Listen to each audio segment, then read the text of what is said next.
제7강 강의 시간을 시작하도록 하겠습니다. 선생님의 강의를 듣기 전에 오늘 이 강의의 제목 사랑의 일세처럼 이런 분위기를 더욱더 풍성하게 한다는 그런 차원에서 멀리 폴란드 쇼팽 음악원의 교수로 일하시는 에바 이츠콥스카 교수님의 독창이 있으시겠습니다.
선생님과 함께하는 토요일 밤, 오늘 강의 제목은 사랑의 입세입니다.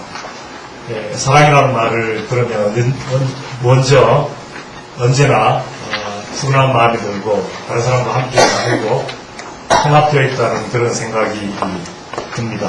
이게 자연스러운 것 같습니다. 그러나 여러분들이 받은 테이프물 첫 페이지를 넘기면 나오는 순서를 보면 이게 굉장히 무거운 주제이구나 하는 걸 다시 느끼게 됩니다. 그래서 다시금 수업 시간에 긴장을 하게 되는 것 같은데요.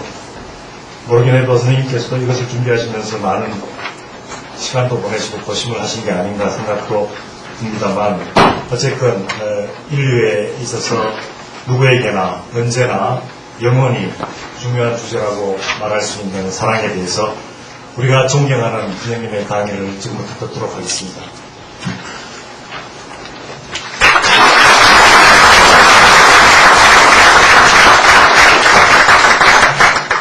선생님들 이 자리에 뵙게 돼서 반갑고 기쁘다는 말씀 드리고 싶습니다.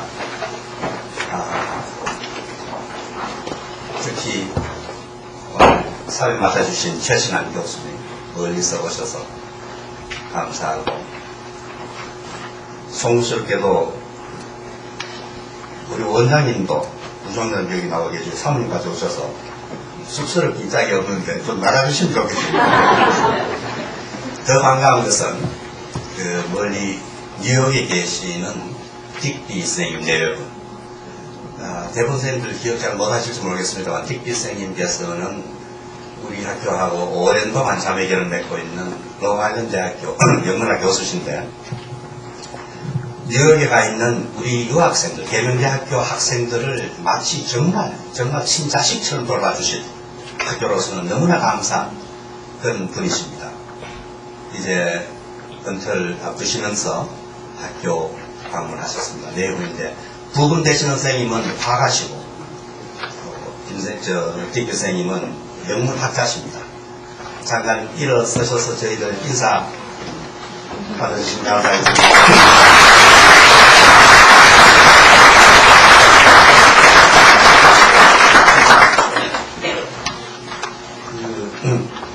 나이가 들면서 체험하는 것 중에 하나가 이제 뒤늦게 진리를 터득합니다.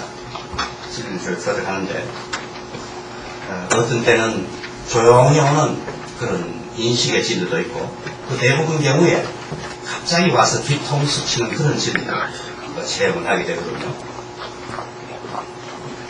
실제 이제 바라보면서 평소에 느끼는 것 중에 하나가, 결혼 생활을 영위할 때 이 경상도 남자들의 그런 기질이랄지 습관들이 있습니다. 특별한 악의를 가지고 하는 건 아닌데, 상대방을 무의식적으로 경시하는 그런 예도 흔합니다. 그러나 이제 다 살면서, 70을 바라보면서 살면서 자연스럽게 그런 과거에 대해서 미안한 생각은 들겠어요. 근데 어떤 이제 남편이, 비싼 상태에 있는 남편이 하루는 조용하게 자기 부인한테 미안한 마음으로 묻습니다. 다른 얘기는 안 하고, 그래서 반중명스럽게, 당신 내 생에서도 내하고 살아주겠나? 날 남편을 어떻게 하겠나?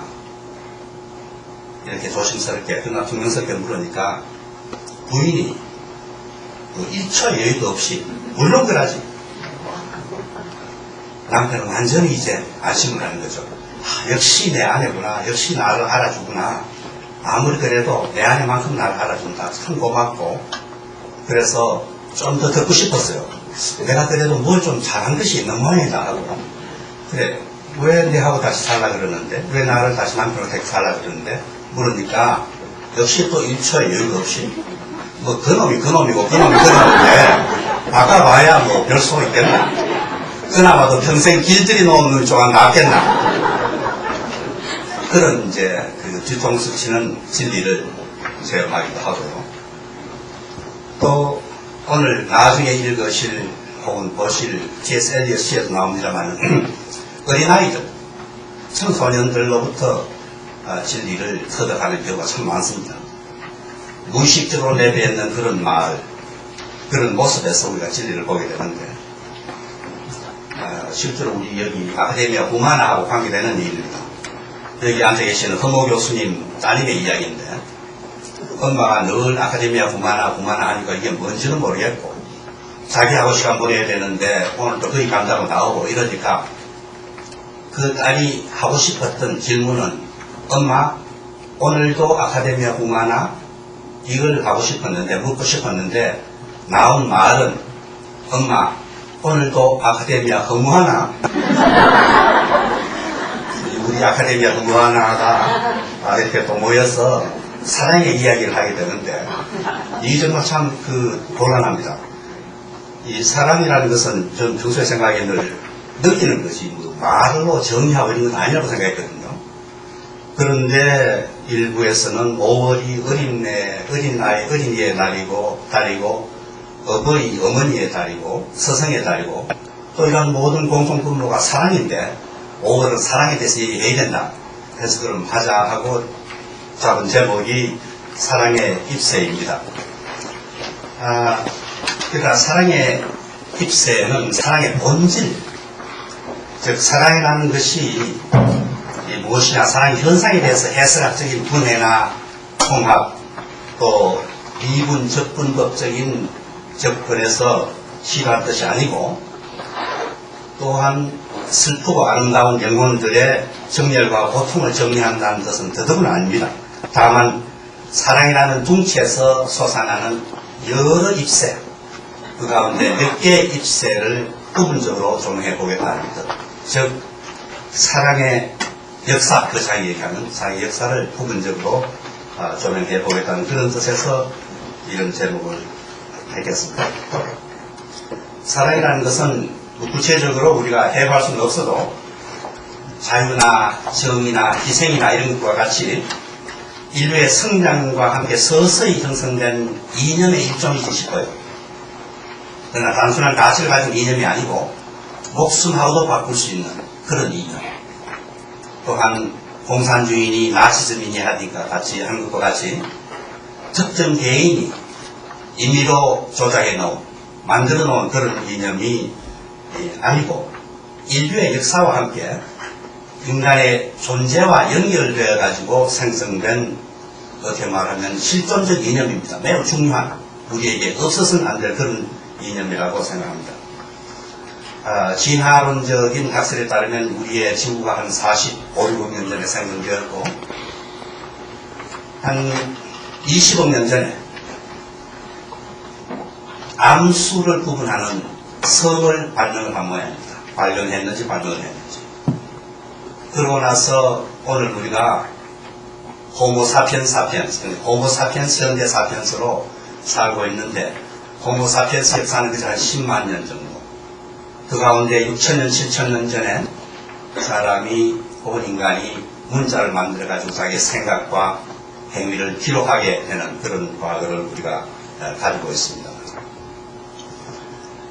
인류의 진화론적인 변천 과정 어느 시점에 사랑이라기보다는 인종의 번식과는 상대적으로 무관한 정신적이건 육체적이건 이성에 대한 애착과 욕구가 서서히 나타났을 겁니다. 이것은 암수로 구분되어 있는 모든 생명체에서 찾아볼 수 있는 본능적인 성적 욕구와는 다른 양상입니다. 처음에는 인종의 번식과 보존이 주된 목적이 되는 본능적 행위로서 시작했지만, 장관 시간이 지나면서 번식 본능의 번식 외적인 욕구 또는 의지가 추가로 아마 생성되었을 것이고, 이것이 번식과는 무관한 성적 애착으로 진화되었을 것이라고 추측해 봅니다. 인간이 번식 외적인 성적 애착을 개발하면서 안전과 먹이와 번식과 성적 욕구의 충족의 편의를 위해 아마 집단 생활을 시작해주시고요. 집단 생활을 시작하고 나서는 중요한 변화가 생깁니다. 언어를 앞서는, 언어를 수행하는 춤을 발견하게 됩니다. 이 춤이 인간 생활 환경 속으로 다른 동물 가운데서는 찾아볼 수 없는 새로운 요소를 주입시키기 시작합니다. 춤은 춤 이후에 나타나는 음악과 같이, 노래와 같이 단순한 사회적 놀이가 아니고 모든 감성과 이성이 함유되어 있는 자아 표현의 방법으로 성장하게 되고, 이런 시각에서 본다면 인간의 DNA와 99% 이상 같은 보노노 원숭이 침판지한테도 춤이라는 것이 없습니다. 오직 인간에게만 있는 이런 춤인데, 이러한 집단적인 춤이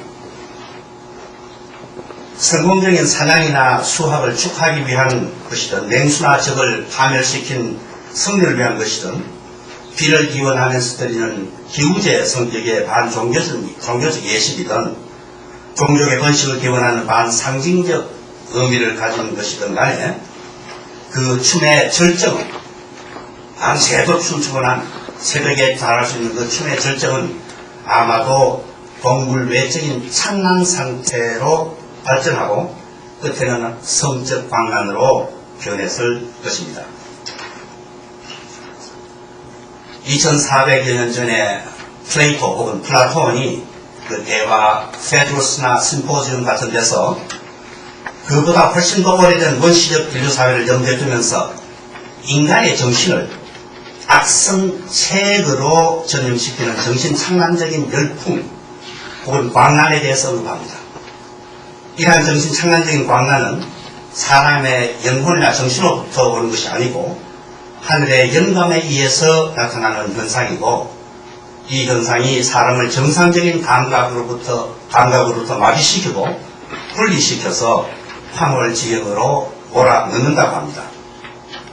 우리가 쉽게 사용하는 단어 enthusiasm, 열광이라고 하는 그 단어 자체가 신들린다는 뜻을 가지고 있는 단어입니다. 이로써 변식의 차원을 넘고 개인의 성적 애착 및 욕구의 차원 역시 넘은 집단 생활 상태에서 에로스라는 새로운 이념을 동반하는 새로운 신이 등장을 합니다. 처음에는 단순한 성적 욕망으로 시작했지만 이제는 그 이상이 되었습니다. 비교적 본능적인 성욕이나 애착의 열정 위에 새로운 욕망, 생식력을 통한 창조의 욕망, 본능적인 생식 욕망 위에 의지적 창조 욕망이 부과된 끝없는 욕망으로 확장되면서 차차 신격화됩니다. 원리사회 미개인들에게 에로스는 가장 강력한 힘이고 삶의 원동력 자체와 연결이 되어 있는 매우 신비스러운 힘으로서 신으로 둔갑한 욕망이었습니다. 에로스의 흐름은 무한한 초월이고 신이 되고자 하는 욕망의 표출이 됩니다. 집단 광란으로 황홀하다 못해 무아지경에 돌입한 인간이 끝없는 상승, 나를 잃으면서 올라가는 상승을 통해 인간의 본질이 인간성으로부터 탈피하여 신의 존재 속으로, 어떤 신이든 간에 초월적인 존재 속으로 합류하고 신과의 결합을 원하는 행위의 원천이 되어버립니다. 단순한 성욕이 아니고 훨씬 더 심각한 신으로 둔갑을 합니다. 인간의 생식 영역을 통한 창조력의 끝없는 강화, 신과의 궁극적인 결합을 갈망하며 신의 존재 속으로 흡수 통합되기를 원하는 극단적인 절박감이 뜻하지 아니한 야유적인 소산물을 만들어냅니다.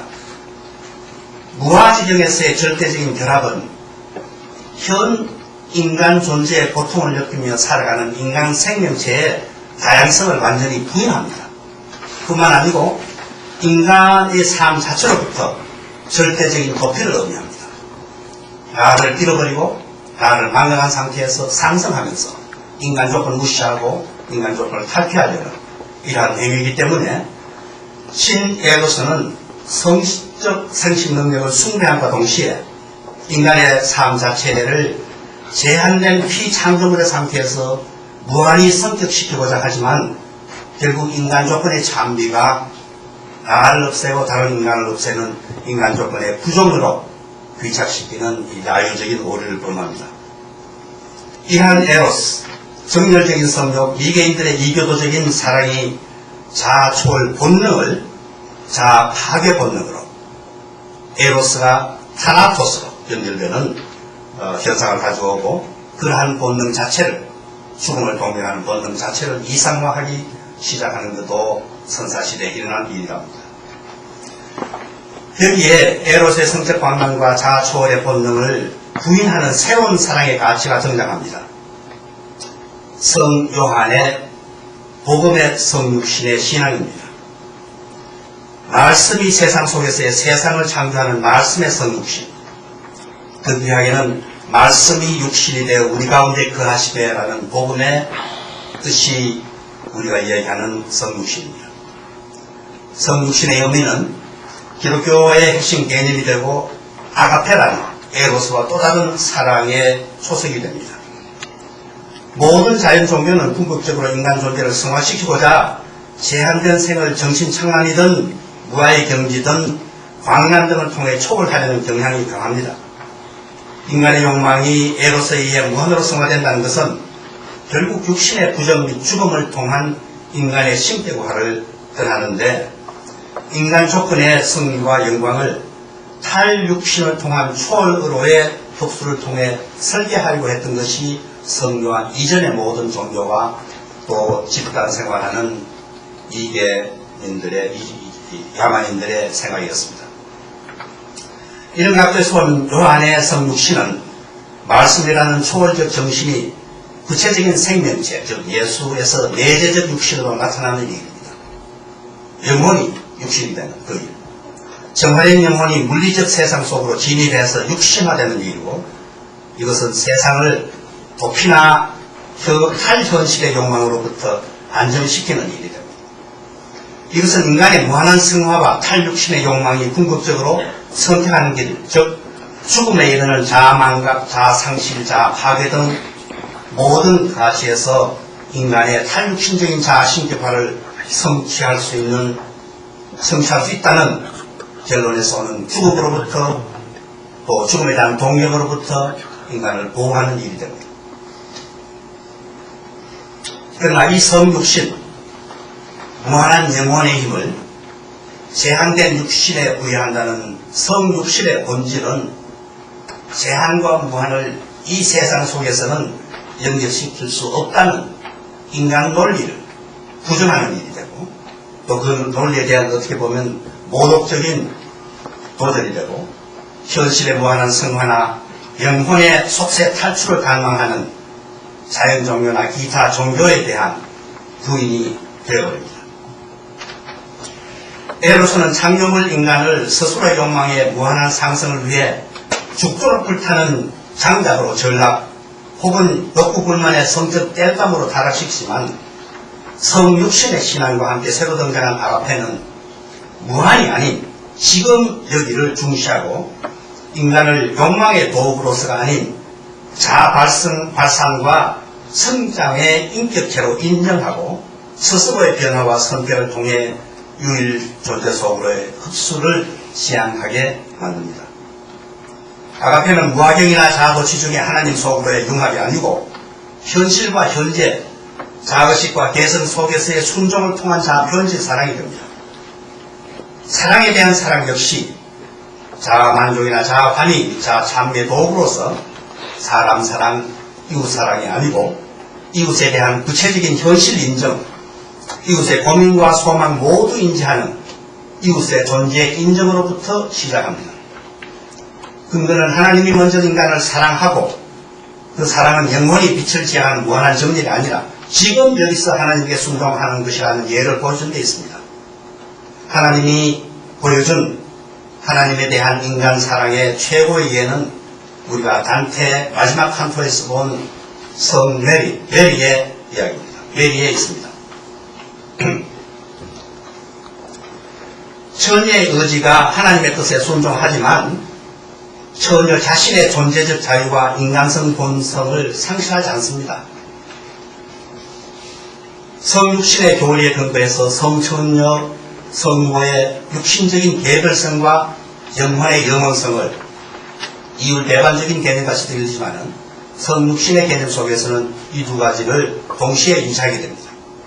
하나님과의 결합은 마리아의 자아도취적인 성화에 의한 것이 아니고 하나님의 의지와 마리아의 의지에 상호일치의 극명한 연결입니다. 천사 가브리엘이 마리아에게 나타나서 숲에 보호를 할 때 마리아는 혼미한 정신 상태나 황홀한 자아 망각의 상태가 전혀 아니었습니다. 자기 정신 멀쩡하게 가지고 있으면서 개성적 의지와 의식이 건강한 상태에서 숲에 보호를 받습니다. 요한의 성육신의 복음과 그 성육신을 전가한 마리아의 사랑, 즉 지금 여기서 자아를 망각하지 않고 순종을 통해 현실화된 자아 표현적 사랑이 기원 후 3세기에 와서 아마 새로운 국면을 맞습니다. 3세기 알렉산드리아에 에집트 알렉산드리아에 플로티너스 혹은 플로타이너스라는 철학자가 있었습니다. 당시 알렉산드리아는 아테네나 로마보다도 더 훌륭하고 더 국제적인 서구문화의 신도시였습니다. 플로타이너스는 알렉산드리아에서 공부한 후에 로마에 가서 가르친 철학자로서 플라톤 철학의 대를 이은 소위 신플라톤주의의 창설자라고 알려져 있습니다. 그는 플라톤의 초이상적 영감과 아리스토텔의 지성적 천재성을 조화롭게 종합한 인물이고 기랍 철학 전통의 마지막 철학자이고 또 기독교의 성 어거스티누스, 세인 오거스틴의 큰 영향을 끼친 철학자라고 할 수 있습니다. 그는 플라톤보다 더 순수하고 높은 경지에 달한 신비주의적 사고를 통해 인간 정신의 더 고귀한 이상적 완전성을 추구했습니다. 제가 여기서 플로타이너스의 철학을 논할 수 있는 처지는 물론 아니지만 다만 신 하나님과 사랑에 대한 그의 생각을 우리 이야기의 범위 내에서 언급하고자 합니다. 그의 사고에 중심되는 사상은 창조된 전 우주가 하나님과의 영구적인 재결합을 하기 위해서 꾸준히 욕구 표현하는 것입니다. 우주가 갈망하는 진선미의 실상은 순수하게 정신적이고 사랑의 실상처럼 절대적이며 그 사랑의 실상은 하나님입니다. 사랑은 결국 논리적이나 초인간적인 생명의 기본 원칙의 연장이고 사랑하는 사람에 대한 인간의 욕구 역시 절대적인 아름다움이나 완전무계함에 대한 동경의 표현입니다. 사랑은 정신적 열광이고 광란이지만은 그 사랑의 목적은 육신적 사랑으로부터 시작하나 육신적 사랑을 우회하는 신성한 열정이며 절대자를 갈망하는 암적 정세인 동시에 최고 경지에 다다른 이성적 정신 상태가 됩니다. 플라톤의 동굴 벽의 그림자의 비유를 생각하면 벽에 비친 그림자는 육신적 사랑이 될 것이고 그 그림자 사랑의 원천은 우리가 볼 수 없는 동굴 밖에 있는 태양, 즉 순수하게 정신적이고 절대적인 빛이라는 비유를 여기서 언급할 수도 있겠습니다. 그러나 이러한 사랑이 문제가 되는 것은 이 사랑은 어떠한 구체적, 세속적, 육체적 사랑이라도 전면적으로 부인합니다. 모든 감정과 감각으로부터 자유로워진 인간 존재만이 유일한 존재자, 절대자 사랑에 근접할 수 있다는 이야기고 인간 영혼이 체험할 수 있는 최고봉의 사랑은 인간 홀로서 절대자 홀로 속으로 상승, 합류하는 단위입니다. 이것이 문제입니다. 남성인 경우 모든 여성적인 요인과 개인 및 육신적인 애정으로부터 자유로워져야 비로소 신사랑으로 접근이 가능하게 된다는 이야기입니다.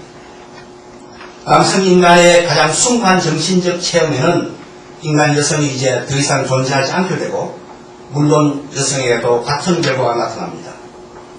여성의 같은 체험에서도 남성이 존재하지 않고 존재할 필요가 없습니다. 남성 인간의 생애에는 이제까지 두 극단적인 여성 사이에 여러 인간들이 있었습니다. 그 두 원명은 하와와 마리아라고 할 수 있을 것이고 창세기와 다른 경전에 나타나는 대로 육체적으로 황홀하게 아름다우나 분열의 주도자요 타락의 도구인 하와와 간테에서 본 대로 육신의 상태를 벗어나 빛의 형태로 존재하는 화해의 중재자요 구원의 도구인 마리아 그 사이에 여성들로 인해서 남성들이 움직이지고 인간의 역사가 이루어졌다고 해도 그렇게 과언은 아닐 겁니다. 그러나 이제 여성이 없고 불필요한 조건 하에 있는 실질적인 삶의 기준에서 본다면 불타인으로서의 이러한 철학적 사랑의 논리적 의견은 인간에게 행복이라기보다도 비애와 고통만을 아마 가져다 준다고 할 수 있을 겁니다. 자, 서구 유럽은 이러한 상태에서 서로마 제국의 멸망을 체험하고 암흑시대를 거쳐 20세기의 중세로 진입합니다. 3세기 이후 12세기까지 약 900년 동안 서구 사회는 두 가지 새로운 체험을 하게 되는데, 첫째는 역사적인 체험이라고 할 수 있고, 두 번째는 아마 실존적인 체험이라고 할 수 있을 겁니다. 첫째 체험은 기독교 정신에 대한 반사 반동작용으로 열정적인 사랑, 성결이 다시 움직이기 시작한 겁니다. 기독교가 전파되면서 천년 동안 강조해온 것이 생활의 모든 면에서 절제하라는 것이고, 특히 사랑과 관련된 일에 있어서는 육체적 사랑의 절대적인 억제였습니다. 그 많은 수도원과 그 많은 수녀원의 번성이 이를 입증해주고 있습니다. 그러나 기독교 교세가 확산되면서 소위 야만민족이 전복당하고 교화되었다고 해도 그 민족의 정신 상태는 아직까지 이교도적이었고, 그들에게는 아가페적인 개성적 사랑보다는 에로스적인 광란적 정열이 더 친근했습니다. 둘째 체험은 불행과 고통이 인간 조건의 이해와 인간 성장의 필수적인 요소로 등장한다는 것입니다. 3세기 철학자들의 생각대로 사랑이라는 것이 생명의 기본 원칙 연장이라면 시부한 사랑은 불행과 고통 없이는 이룰 수 없게 됩니다. 불행한 고통이 없는 사랑 이야기 로맨스는 서구 문화에서는 존재하지 않습니다. 물론 여인들의 행복이 제3자 독자에게 깊은 감동을 주지만 그 이유는 행복 뒤에 불행과 순환과 고통이 잠복해 있는 것을 알기 때문입니다. 온전히 행복한 사랑, 순환과 고통이 없는 사랑이라는 것은 어린이 동화 이외에서는 서구 문화에서는 찾아볼 수 없게 됩니다. 우리가 잘 아는 패션이라는 영어, 독어, 불어 단어 두 가지 의미를 다 가지고 있습니다. 정열적인 사랑이라는 의미와 순한 고통이라는 의미를 같이 가지고 있다는 것도 이런 맥락에서 이해할 수가 있을 겁니다. 이 두 가지 체험을 토대로 하는 사랑의 역사가 중세 사랑의 줄기에 입세해서 나타났는데, 그 첫 예가 공정사랑을 배경으로 한 트리스탄과 이솔트에 관한 이야기입니다. 이 작품의 문헌적 번역은 언제 나타났는지 모르지만 12세기 초반부터 유럽에 널리 알려져 있는 이야기가 되어버렸습니다. 간단한 이야기 줄기는 이렇습니다. 트리스탄이라는 부하가 있었는데 자기의 삼촌 마크가 키우고, 마크는 영국 코널의 왕이었습니다. 이 코널의 왕이었는데 이웃에 있는 LA의 모홀트라는 거인이 매년 코널의 젊은 남성 여성들을 제물로 요구를 합니다. 이 문제를 트리스탄이 해결하면서 모홀 살해해버립니다. 그 괴물을 살해해버리지만 사령 과정에서 거의 치명적인 부상을 당하게 됩니다. 그러나 이 부상을 치료할 수 있는 일은 할 수 있는 사람은 LA의 여왕 혼자밖에 없는데, 그 LA 여왕은 LA의 괴물의 누나였습니다. 그래서 이 사실을 감추고 트리스탄이 치료를 받는데 LA 여왕의 딸 이솔트로부터 치료를 받고 코널로 돌아옵니다. 첫 번째 트리스탄과 이솔트의 만남입니다. 트리스탄의 그 부상이 이솔트에 의해서 완치가 되는 그런 일. 그 이후에 어떤 새 한 마리가 금발 한 오를 물고 마크 왕 앞에 대놓습니다. 마크 왕은 이건 누구의 것인지 알아오너라 하고 족하리에 보죠. 그 금발은 LA에 있는 이솔트의 금발이었습니다. 그러나 이솔트를 찾아가는 그 과정에서 트리스탄이 용과 또 결집을 하고 거의 또 치명적인 부상이 됩니다. 이 부상 역시 자기가 모시러 갔던 이솔트에 의해서 완치되고, 트리스탄은 이솔트를 데리고 자기의 나라, 자기의 삼촌 마왕이 있는 코널로 돌아오는데, LA를 떠날 때에 이솔트의 어머니 여왕이 사랑의 마약을 준비합니다. 마약을 준비해서 한에게 주면서 두 사람한테 먹이라 이렇게 하는데 배 타고 하는 그 과정에서 날이 하도 더워가지고 아마 오늘같이 경험이죠. 그 하녀가 그것을 두 사람에게 주어버립니다.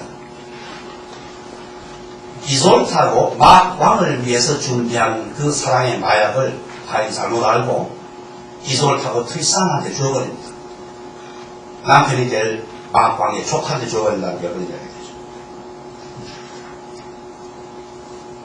돌아갔는데 이 마약은 이제 3년 동안 유효하다는 그런 또 전설도 있습니다만 좌한 그 사랑의 마약의 영향 때문에 두 사람은 애정의 관계 속으로 빠져들어가고 결국은 그것이 발각이 되면서 화형에 처해지게 되는데 여자의 채에서 도망가고 트리스탄과 이솔트는 숲속 동굴에서 생명을 유지해 나갑니다. 그런데 하루는 마왕이 산에 나왔다가 우연히 두 사람을 보게 되는데 그 보는 장면은 트리스탄하고 이솔트 둘 다 완전히 정장을 하고 밖에 나와서 숲속에서 자고 있습니다. 자고 있는데 두 사람 사이에 트리스탄의 칼, 검을 사이에 두고 자고 있습니다.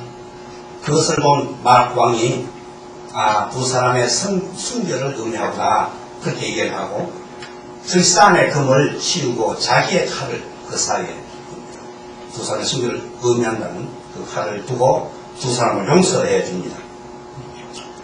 용서해줘서 이 사람이 돌아오지만은 트리스탄에서 돌아오지만은 사랑의 마약 때문에 두 사람의 관계는 계속이 됩니다.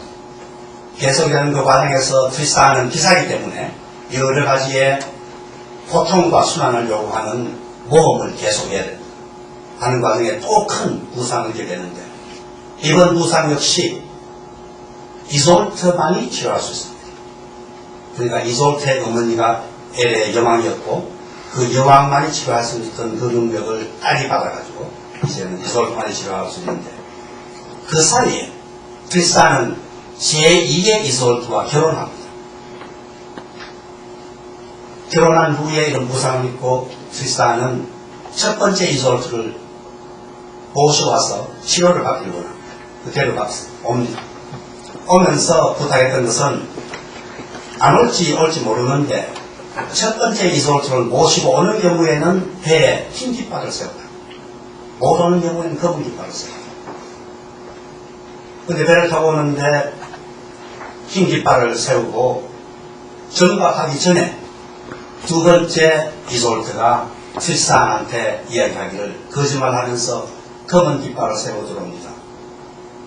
그 이야기를 듣고 트리스탄은 실망을 하고 거기서 죽어버리고 저녁에 도착한 첫 번째 이솔트 역시 죽은 트리스탄을 보고 이솔트 역시 생명의 종말을 맞게 됩니다. 이러한 그 예가 기독교 첫 천년을 동반한 이념화와 계율화 및 연결되어 있는 프로타이너스의 사랑의 철학화에 대한 연장선상에서 시작된 것이 공정사랑입니다. 공정사랑은 사실 엄격하게 보면 육체적으로 실현시킬 수 없는 순수한 정신적 사랑입니다. 인간이 성모 마리아에게 바치는 사랑을 근거로 해서 그 사랑이 현실 세계로 유입되면서 귀족 기사가 자신의 전 생애와 애정을 귀부인에게 바치는 형태로 시작합니다. 인간이 마리아에게 바쳤듯이 귀족 기사가 귀부인에게 바치는 기사가 시작됐는데 이러한 헌신적인 사랑에는 성적 충족 물론 성적 애정마저 완전히 정화되어 있고 고귀한 인간의 고귀한 정신적 사랑으로 시작했으니 곧 육체적 사랑했으나 곧 육체적 사랑, 열정적 사랑으로 변모해버립니다. 정신적 긍정사랑을 가능케 한 기독교에 대한 반동작용으로 사랑이 세속화되면서 육체적인 정열적인 사랑이 다시 등장하게 됩니다. 그러나 정신창랑을 동반하는 광란적 에로스의 단순한 재출현이 아니고 성적 번식 창조 행위의 무한한 승화를 통한 자아의 신격화가 재출하는 것도 아니고 광란적 성적 사랑을 동반하면서 사랑과 사랑 대상이 분리되었습니다. 이 말은 사랑하는 사람이 있고 사랑이라는 수상적인 개념이 있는데 이제는 사랑하는 사람을 사랑하는 애도 있고 사랑에 관한 이념 자체를 사랑하는 그런 사랑의 예가 드러나기 시작합니다. 이제 애정과 열정을 받아들여야 할 사랑의 수납자 인간이 여인이 아니고 인간도 아니고 개념이 되어버린다는 그런 의미입니다. 좀 더 설명한다면 트리스탄과 이솔트가 사랑의 노래가 된 그 배경은 이 사랑의 마약이 있습니다. 그러나 이솔트의 어머니 여왕이 준비한 사랑의 마약은 문자 그대로 사랑의 마약이지, 사랑에 대한 마약이지, 특정 개인들만을 위한 구체적인 남자와 구체적인 여자를 위한 개별 처방 마약이 아니고 모약도 아닙니다. 이러한 사랑의 마약을 취하면 사랑 자체의 노예가 되지 특정인의 애정 노예가 되지 아니한다는 이야기죠. 사랑 자체, 사랑한다는 그 사실 자체를 사랑하는 그 사랑의 노예가 될 뿐 특정인 한 사람만 사랑해서 그 사랑하는 사람을 위해 전 생애를 헌신한다는 그런 이야기는 아닙니다. 여기에서 아까 잠깐 언급한 트리스탄과 이솔트가 숲속에서 자고 있을 때 가운데 검을 두고 그 사실을 막 왕이 보면서 트리스탄의 검을 치우고 왕 자신의 검을 거기에 가로 놓았다는 것은 바로 이것을 인정한다는 것입니다. 두 사람 사이의 개별적인 사랑, 개별적인 정열을 왕이 인정했더라면 소용을 있겠지만 그게 아니고 사랑의 마약 때문에 두 사람이 사랑하게 되어버린 이 상태를 왕이 인정을 하고 개별적인 사랑 대 개별적인 사랑의 순결성은 동시에 인정하면서 두 사람을 용서해 준다는 그런 상징적인 것을 가지고 있습니다. 그때 두 사람은 다 그 죽습니다만 하는 이 두 사람은 죽음을 통해서 서로에 대한 사랑을 성화시킨다는 그런 시각보다는 두 사람을 사랑 자체의 노예로 만든 사랑의 마약에 대한 최후의 아마 복수라고 해도 되기 싶습니다. 사랑에 대한 사랑 자체에 대한 사랑에 대해서 한 가지만 더 언급한다면은 중세 교회의 등대가 된 성 오거스틴, 세인 오거스틴, 그의 고백록에서도 자기도 사랑하는 것을 사랑하는 늪에 빠져 있었다는 이야기입니다. 특정 개인을 사랑하는 것이 아니고 사랑한다는 것을 사랑하는 그 늪에 빠져 있어서 거들렸다는 그 이야기를 여러 차례 합니다. 3세기에서 12세기까지 오면서 사랑의 입세가 거친 두 번째 경험은 불행과 고통이 인간 조건에 의해 특히 사랑의 현실에 필수적인 동반자가 된다는 그 내용입니다. 트리스탄의 경우 사랑을 사랑하든지 이솔트를 사랑하든지 간에 거기에는 순환과 고통이 동반한다는 거고 그것은 물리적이지만 상징적으로 다 표시가 되어 있습니다. 첫 번째 엘의 거인을 제거할 때 치명적인 부상을 당합니다. 두 번째 용을 제거할 때도 역시 트리스탄이 또 부상을 당합니다. 세 번째 다른 모험을 할 때도 또 부상을 당합니다. 이한 육체적인 고통은 진정한 사랑, 진정한 삶, 진정한 진리 추구를 위해서는 동반해야 된다는 이러한 생각이 3세기, 12세기 사이에 형성이 됩니다. 십자군 전쟁 이전에 형성된 이러한 개념, 고귀한 것, 그것이 진리든 정리든 사랑이든 무엇이든 고귀한 것의 성취를 위해서는 반드시 순환과 고통의 계곡을 지나가야 한다는 기독교적 개념이 여기에 생성이 되고 십자군 전쟁을 통해서 성숙됩니다. 요즘도 우리 표현들 많이 하죠. 그 십자가는 너가 져라. 할 수 없이 십자가를 지게 된다. 중요한 고귀한 일을 할 때 고통이 따른다는 그 이야기를 우리 일상생활에서 숨기고 있습니다.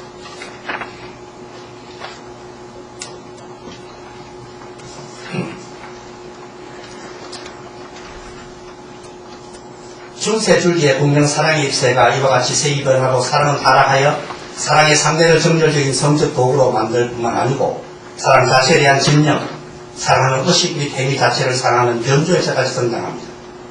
그러나 이러한 세속적인 사랑으로의 흐름에도 불구하고 암흑 시대를 경험하며 생성된 두 가지 문제, 정욕적인 사랑의 정당화와 사랑을 따르는 고통의 불가피성을 전면 부인하면서 성육신에 준하는 사랑의 길을 제시한 사람이 우리가 단테에서 만난 성 버나드입니다. 성번화대 사랑은 결론적으로 성교 안의 성육신적인 또 교타 안에서의 절대자 갈망으로 연결시킨 신비주의적 사랑입니다. 그러나 이 신비주의적 사랑은 선사시대의 이교도들이 갖는 그러한 신비적인 느낌, 자아를 망각하고 상실하는 상태에서 자아 상승하는 그런 신비적인 사랑이 아니고 자아의 의식과 자아의 존재, 자아의 본성 개성 완전히 유지하면서 구체적으로는 예를 들어서 만찬에서 얻는 성체를 경유해서 무한과 연결시켜주는 그러한 교량 역할을 찾아내는 사랑이고 그 교량이 이 마리아가 됩니다. 이런 신비적인 사랑에 대해서 더 얘기할 것도 있지만 시간 관계상 거기서 중단하고 이 중세의 두 가지 입세 실상의 입세와 성번화대의 그 신비주의적인 입세 이 사이에 실상보다는 정신적으로 더 승부하고 번화보다는 육체적으로 더 정열적인 피가 흐르는 사랑의 입세가 새로 등장합니다. 에블라드와 엘로이즈의 인간적 사랑이 있습니다. 에블라드라는 사람은 12세기에 신학자 철학자였는데 아마 12세기 인물들 중에 아마 가장 깊고 유연한 지성의 소유자였으리라고 추측합니다. 성번화보다도 제가 느끼기에는 더 위대한 인간 개성의 소유자로서 정신세계의 새로운 영역을 개척해 나갈 기독교의 위인이나 당시 학자들이 에블라드의 지성과 개량성을 이해하지 못했기 때문에 성번화까지 그를 카톨릭 교회의 박해자며 이단자라고 저주했습니다. 조간 양반이 프랑스 서부에서 나가서 파리에서 교육받고 파리에서 가르치면서 학자 스승으로서 명성을 들렸습니다. 40세가 되던 때에 12세기 초입니다. 20세가 채 되지 않는 매우 총명한 제자 엘로이즈를 만납니다.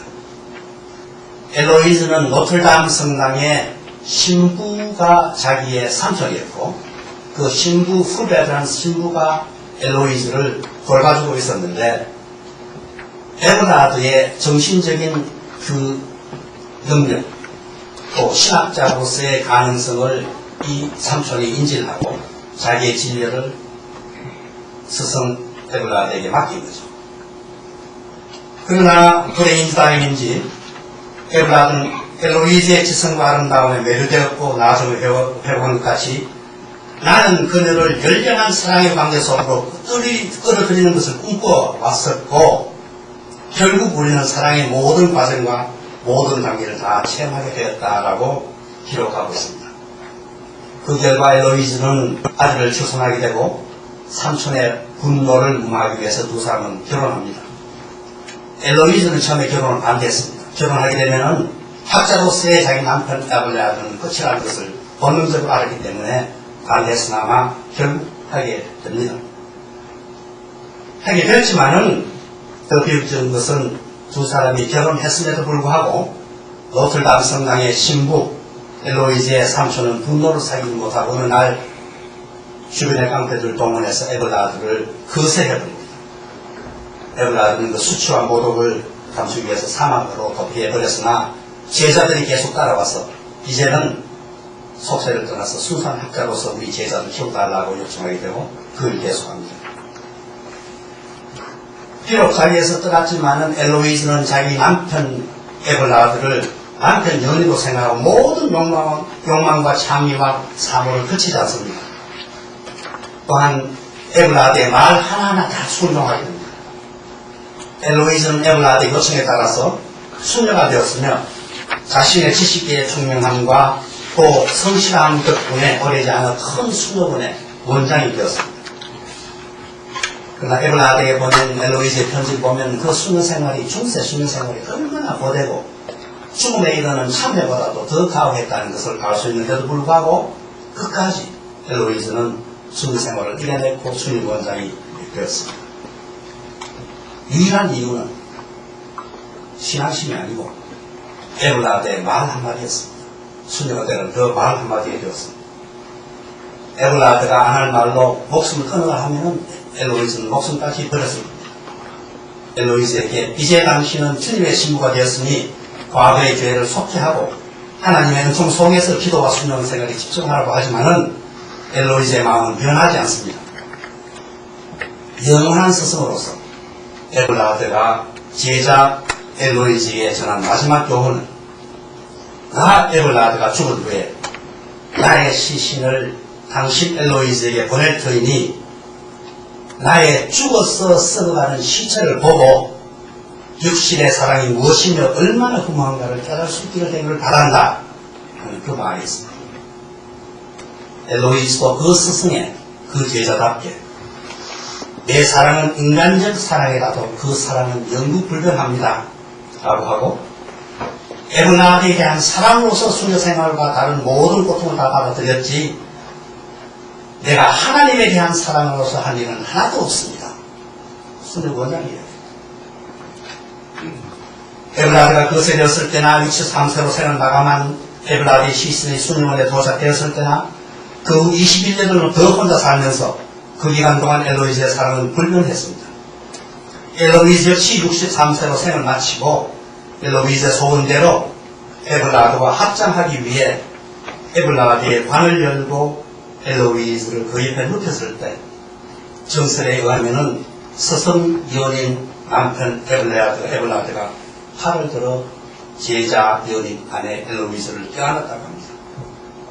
이 전설을 지금 어느 누구도 쉽게 비웃지 않을 것입니다.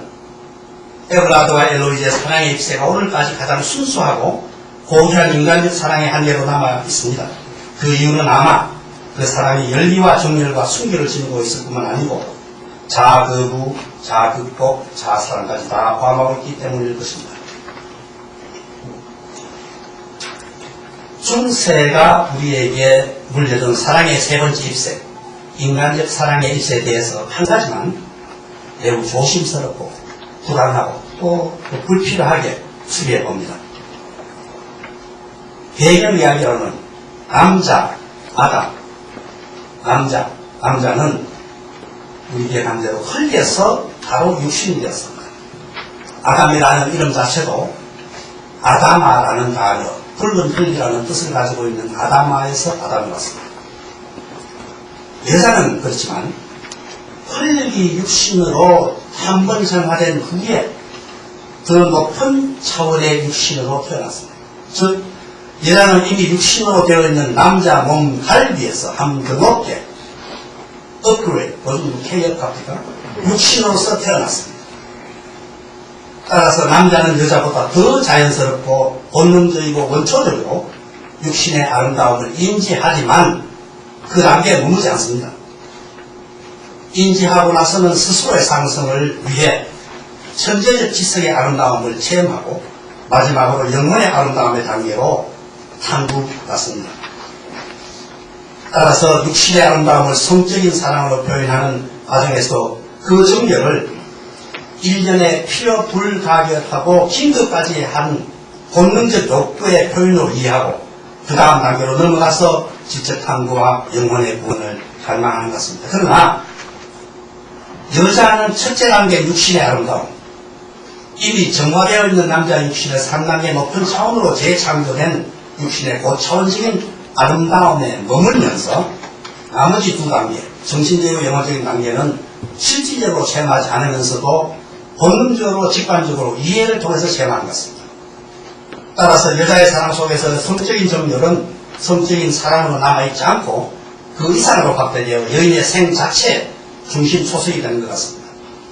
여인 남편에 대한 사랑이 여인성 자체에 항구적인 기초가 되어 육체적인 여성 본질과 성적 사랑이 가져오는 비극을 고통으로 인내하는 누척을 하고 더 나아가서는 신비주의로 성화시켜 존재의 신성화까지 초래하는 것 같습니다. 중세 또는 중세 이후에라도 남자가 의지적으로 갈망하거나 여자가 직관적으로 갈망하는 존재의 본질은 아마 영혼의 구원일 겁니다. 전 인류의 속죄와 구원을 탄원할 수 있는 순수한 열정의 요소는 육신적 인류의 영혼적 생명이고 이것은 육신과 영혼, 재한과 무한, 시간과 영혼을 연결시킬 수 있는 역설적 조건일 것입니다. 이 조건을 우리는 난태에서 충족되는 것을 보았습니다. 역설적인 상황, 자가당착적인 존재, 처녀 어머니, 당신 아들의 딸이 되는 당신. 이 사람이 성분화까지도 감당할 수 없는 구원과 사랑의 중재자가 되어서 그의 기도가 인간의 모든 소망을 선행하고 동시에 추구하는 것을 보았습니다. 마리아 이후에는 어떤 남자든 그가 깊고 가깝게 알고 사랑하는 여인은 그 남자에게는 항상 사랑으로 또 사랑의 기적으로 존재하는 이유가 여기 있습니다. 모든 남자의 어머니가 여성을 뿐만 아니고 모든 남자와 여자의 군주, 육신 제한 시간을 영원무한 영원으로 연결시키는 성육신 탈육신의 교량적 군주 역시 하늘의 여왕 여자였기 때문일 것입니다. 에베라도 엘로이즈의 인간적 사랑의 입세 이후에 그럼 사람은 어떻게 변신했느냐? 12세기 이후에 어떻게 변했느냐? 12세기를 떠나면서 우리가 낼 수 있는 결론은 인간적 사랑의 입세는 순수한 에로스와 아가페를 결합시키지 못한 것 같다 하는 그런 생각이 남아있습니다. 하와와 마리아를 융합하지 못했다 하는 그런 것. 19세기에 들어와서 이 켤케가 한 말씀을 드렸습니다. 16세, 17세 어린 레기나 올슨이라는 처녀와 약혼했는데 그것도 파혼하게 됩니다. 이유는 아가페와 에로스를 융합할 수 없다. 또 특정 인물을 선택해서 하늘이 그 생애를 특정 목적을 위해서 성육했다는 그런 신앙심 때문에 그렇습니다. 좀 불행하다고 생각하는 것이 켤케가드의 신앙은 기독교의 철저한 그 성경입니다. 그 이유가 기독교가 불가능하기 때문에 나는 믿는다. 기독교가 역설이기 때문에 믿는다는 그런 결론을 내는 사람입니다. 그렇다면은 아가페와 에로스, 마리아와 하와가 역설적인 가치관을 있는데 이것도 병합시킬 수 있는데 그걸 못하고 지났어요. 그 다음에 우리가 좀 볼 것이 너무 혼자 떠들었으면 하는데 브라우닝의 시입니다. 이 시는 내가 아는 시 가운데 사랑이라는 단어가 제일 많이 등장하는 시. 14행 가운데 9번이나 나옵니다. 이걸 역시 우리 존경하는 원주민 다운들 교수께서 읽어주시면 감사하겠습니다.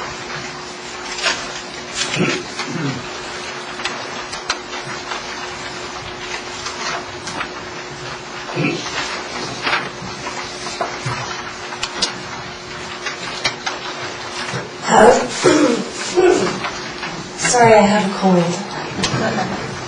How do I love me? How do I love thee? Let me count the ways. I love thee to the depth and breadth and height my soul can reach when feeling, out of sight for the ends of being, an ideal grace.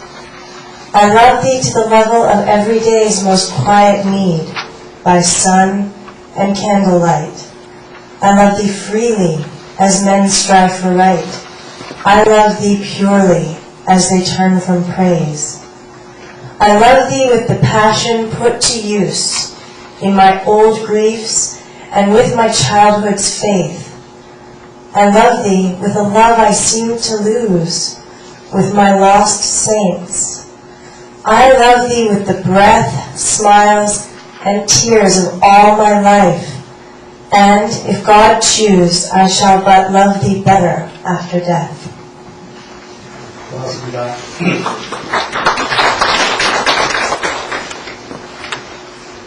이 19세기 시에도 사랑이, 현실에서의 사랑이 초월하려고 하는 그런 의지는 보입니다. 보이나 끝부분에 가서 하나님이 허락하시면 죽을 후에라도 더 사랑하겠다. 그 말을 뒤집어 놓으면은 역시 시간과 영혼을 융합시키지 못했다.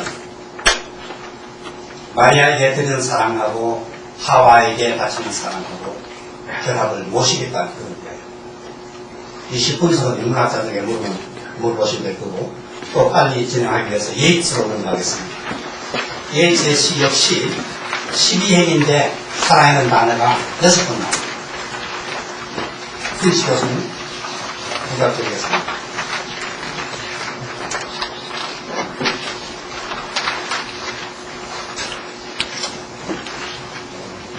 양복을 안 입어서 죄송합니다.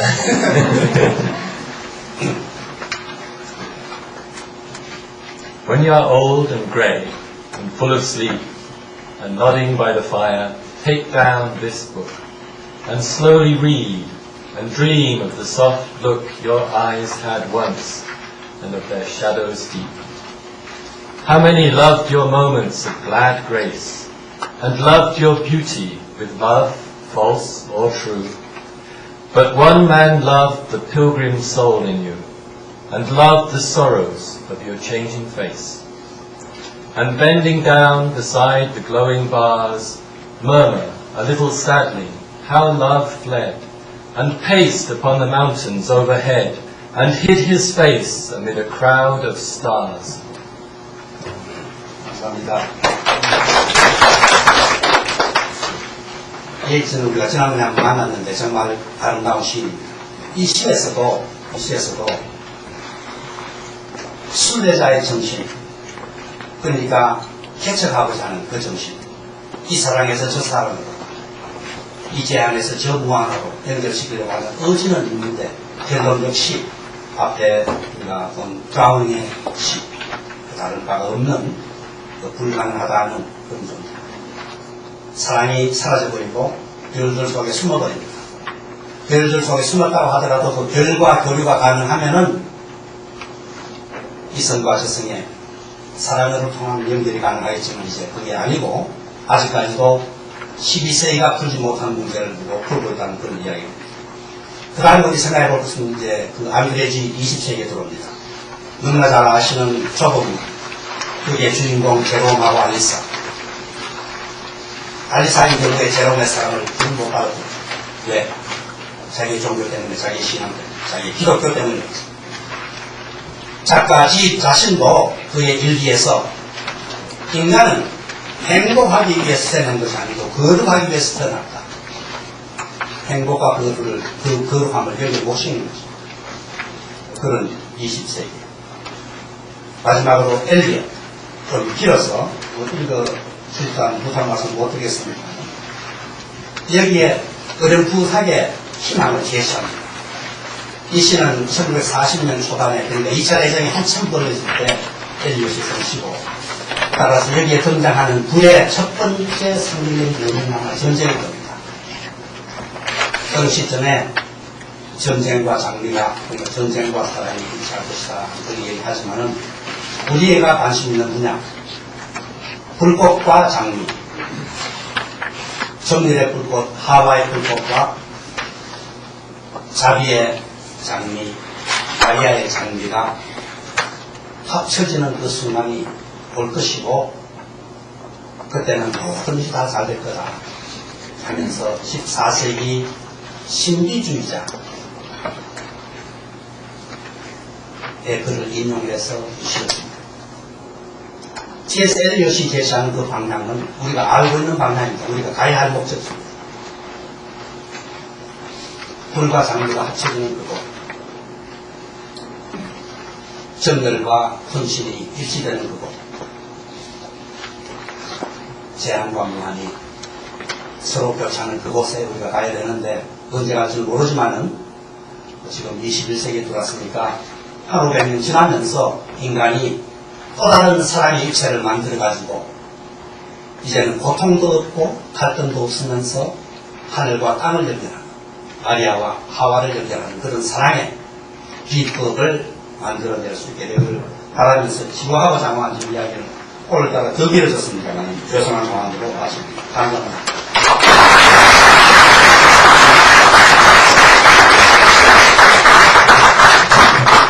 강의 감사합니다. 이어서 토론 시간 갖도록 하겠습니다. 사랑에 대해서 얘기하는 게 무섭지만 토론하는 건 다 무섭습니다. 밖으로 나갑시다. 그렇다 하더라도 또 질문하고 싶은 것을 참을 경우에 또 다른 제안의 느낄 것 같아서 제안을 풀어주려고 하시는 의무감으로도 답변을 해주셨으면 감사하겠습니다. 질문해 주시죠.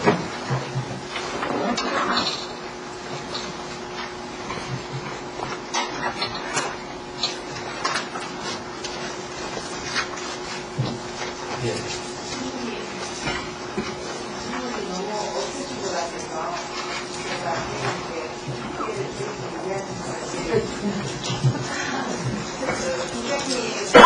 여러 가지 사랑에 대해서 저희들이 말씀을 해주셨는데, 육신과 육신의 결합에 머무르는 사랑과 그것을 영원으로 연결할 수 있는 사랑 등 여러 가지 말씀해 주셨는데, 선생님께서 이 생에서 체험하신 사랑은 어떤 종류의 큰 나를 줘야도 집사람한테 좀 물어봐.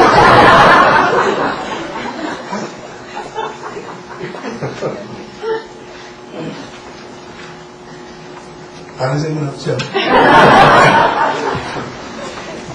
홈페이지에 딴 얘기입니다만은 홈페이지에 우리 회원 한 사람의 행방불명 신고가 들어왔고 그 이후에 자진 신고하던 누구든 행방불명된 사람을 찾으면은 그 방랑자가 와인 한 병을 선물로 드리겠다고 하는 그런 글이 떠올랐었는데 그 이후에 행방불명된 그 회원이 바로 자진 신고했습니다.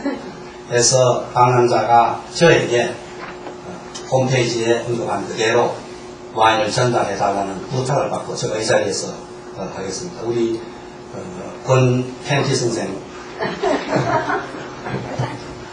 나와서 방랑자의 그 약속한 걸 받아가기 바랍니다. 한동안 분실되었다가 분실하게 됩니다.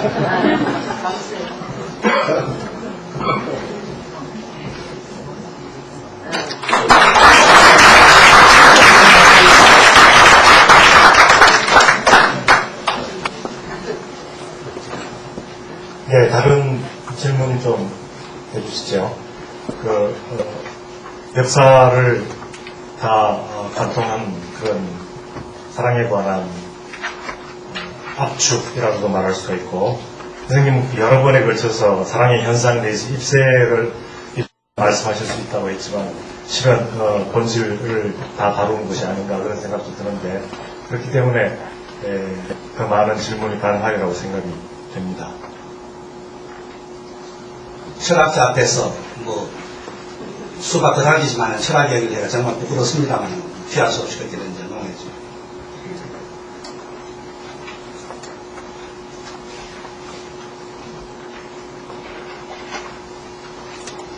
지금 한화촌 앞 그 연못 변두리에 시원한 음료가 준비되어 있습니다. 아직 못할 안 했습니다. 아직 안 했어요. 네.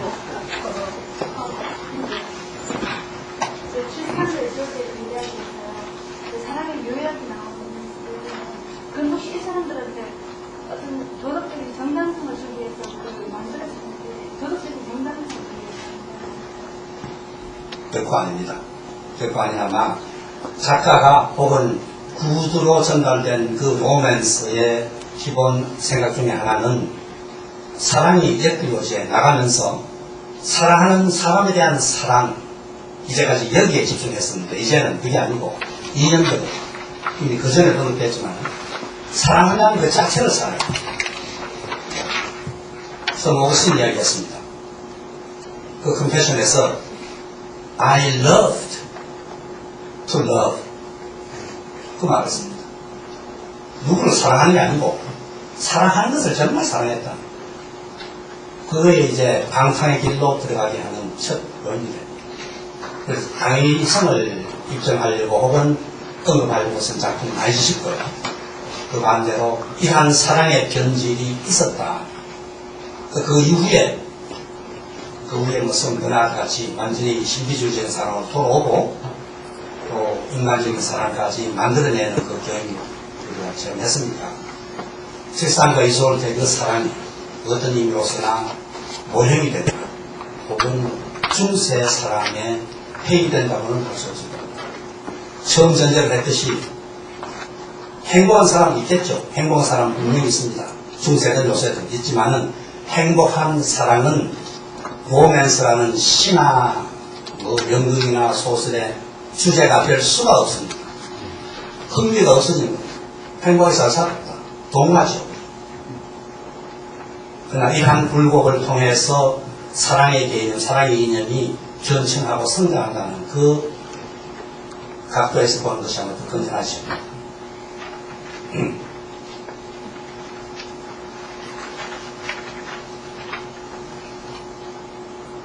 네. 다른 질문입니다. 시간이 지나면 나중에 금방 후회하시게 되는데, 멀리서 오신 이영희 선생님, 오랜만에 오셨으니까 질문이라도 하셔서 좀 보충을 하시죠.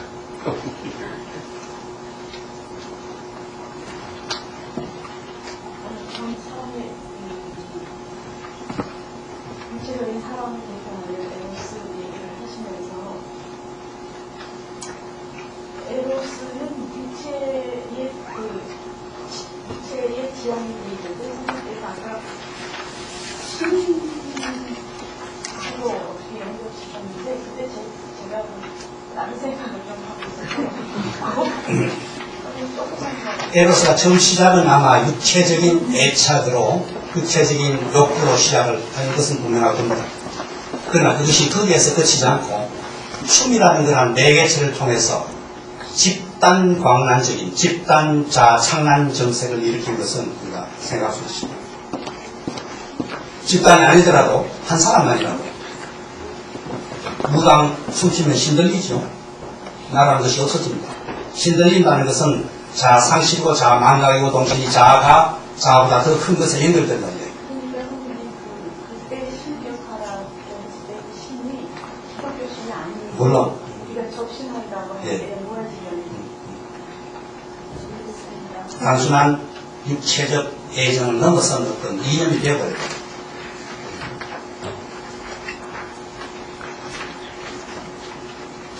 그리고 강의를 들으면서도 가끔 현실을 초월해서 자기를 잊어버릴 수도 있는데, 그렇지 않은 실제로 하시는 것이 또 모르겠습니다.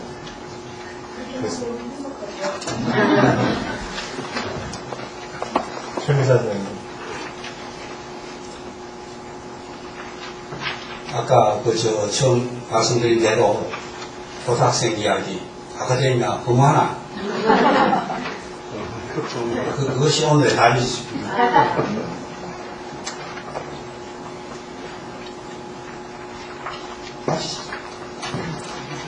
아실까요? 아쉬운 게 너무 많은데 사회자가 질문을 드릴 수도 없고 한 번만 그러면 더 한 번만 마지막으로 네. 제가 한국 학생 못하는데 정말 잘 들었어요. 그 아주 저한테 사실 서양 사람에서 본 감정 아주 재밌어요. 동양 사람에서 서양 사람 서양과 또 서양 역사와 서양 문화에 대해서 발표하는 건 정말 재밌어요. 근데 선생님 이 두 가지 사랑에 대한 관념들은 이것 다 서양 문화 속에 있는 사랑의 관념. 근데 선생님 어떻게 서양 사랑에 대한 관념과 동양의 사랑의 관념 조금 두 가지 관념 있는지 다른 관념이 동양에서 다른 관념 사랑에 대한 관념 동양을 잘 아는 사람이 이 답을 할 수 있는 질문이 싶은데 서양 문화 혹은 서양 문학의 전통 속에서의 사랑이라는 것은 항상 자아를 지키기 위한 노력의 표현으로서 사랑이 된다. 얘가 있어야 사랑을 바꾸고 사랑을 바꾸니까 그런 개념인데 안에서 포괄적인 동양의 사랑 개념은 내가 상당히 흡수되어버린 그런 사랑이 아닐까 하는 그런 느낌을 가집니다. 동양에서는 자기가 자기의 주장, 자아 발산의 표현으로서 자아 강조하는 뜻으로서 사랑을 하나의 도구로 쓰기에는 별로 생각이 안 나요.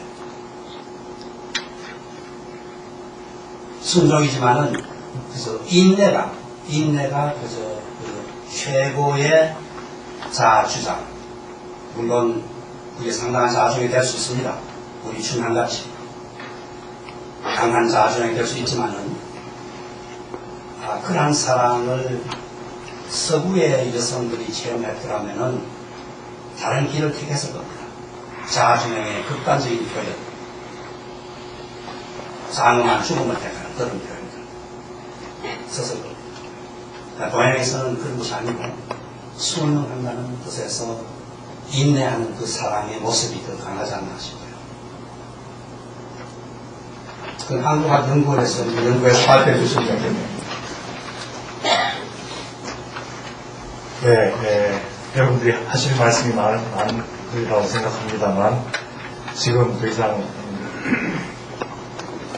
진행할 수가 없게 되었습니다. 선생님께서 중지하라는 명령을 내주셔서.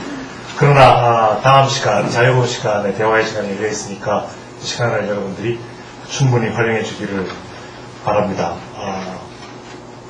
선생님 강연 이것으로 마치도록 하겠습니다. 감사합니다.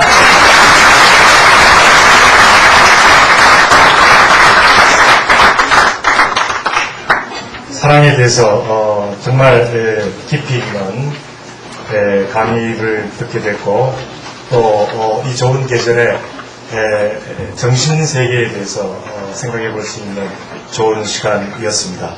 사랑은 철학자들이 얘기하기에 앞서서 벌써 인간의 고유한 영역이라고 봐야 되겠고 또 아까 농담삼아 말씀하신 내용이지만 아카데미아 후마나가 아니라 아카데미아 후마나가 사랑을 통해서 더욱더 후마나로 거듭날 수 있는 계기가 된다고 생각을 합니다. 왜냐하면 사랑은 육체적인 것에 머물지 않고 물리적인 것의 반복에 그치지 않고 정신적인 새로운 지평을 늘 산출하기 때문이라고 생각을 해봅니다.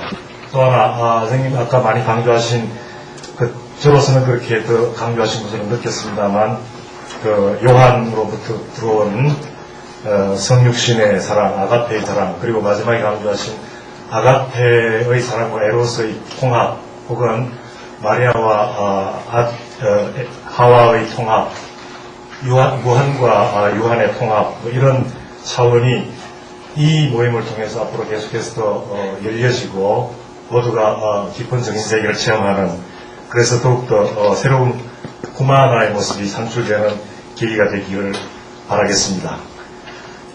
광고 말씀 2가지 드리겠습니다. 혹시 차를 가지고 오신 분들은 주차권을 입구에서 받으시면 되겠습니다.